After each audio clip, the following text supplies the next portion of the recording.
விடுதலை பார்ட் 2லேயே ஒரு வசனங்கிறது ஒரு இப்போ நான் ஒரு உண்மையை சொல்லியிருக்கேன், ஆல்ரெடி ஒரு உண்மை இருக்குது, ரெண்டுத்தையுமே எதுன்றதை நீ கண்டுபிடி அப்படிங்கிறது தான். நம்ம எடுத்துக்கிட்டு அப்படியே பிளைண்டாக இப்போ ஆல்ரெடி இருக்கிற வரலாற்றையும் நம்ம அப்படியே எடுத்துக்கணுன்றது இல்லை. இந்த ஃபிலிம்ஸில் வருது அப்படி இருந்தால் நீங்கள் டிஸ்கஷன் பண்ணுங்கள், ரெண்டு சைடும் இங்கே தெரியணும். ஆனால் இன்னொரு சைடு வரவே கூடாதுன்றதும் நம்ம சொல்ல முடியாது. இங்கே வந்து சரியான விவாதங்களை வந்து ஒரு ஃபிலிம்ஸும் ஏற்படுத்தும். இப்போ சாரோட ஃபிலிம்ஸ் பார்க்கும்போது சரி, வெட்டுமான் சார் ஃபிலிம்ஸ் பார்க்கும்போது சரி, ஒன்று நண்பர்களோட 1 மணி நேரம் 2 மணி நேரம் நாங்கள் வந்து விவாதம் பண்ணுவோம்.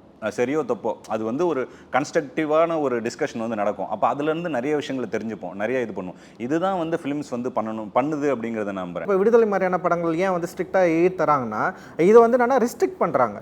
ரொம்ப மெச்சூர் ஆடியன்ஸ் மட்டும் தான் உள்ளே வரணும், இது வந்து சொசைட்டியில் வந்து பெரிய இன்ஃப்ளூயன்ஸை க்ரியேட் பண்ணும் அந்த படம் அப்படின்னு சொல்லிட்டு அவங்க வந்து யோசிக்கிறாங்க. அப்போ அதை வந்து ஸ்ட்ரிக்ட் பண்ணி, ஸோ அதை வந்து டயலாக்ஸை வந்து மியூட் பண்ணி பிரச்சனை ஆகாமல் இது எந்த அளவுக்கு இன்ஃப்ளூயன்ஸ் ஆகுன்றத வந்து ரொம்ப ரொம்ப என்ன சொல்லுவோம் பாப்புலராக போகாமல் எவ்வளோ தடுக்க முடியுமோ கவர்மெண்ட்டுக்கு சில ரூல்ஸ் அண்ட் தேவைகள்லாம் இருக்குது. அதெல்லாம் வச்சு தான் வந்து அந்த படத்துக்கு வந்து ஏவே தராங்க. பார்த்தா அது வந்து தரக்கூடிய படமே கிடையாது என்னை பொறுத்த வரைக்கும். பார்த்தீங்கன்னா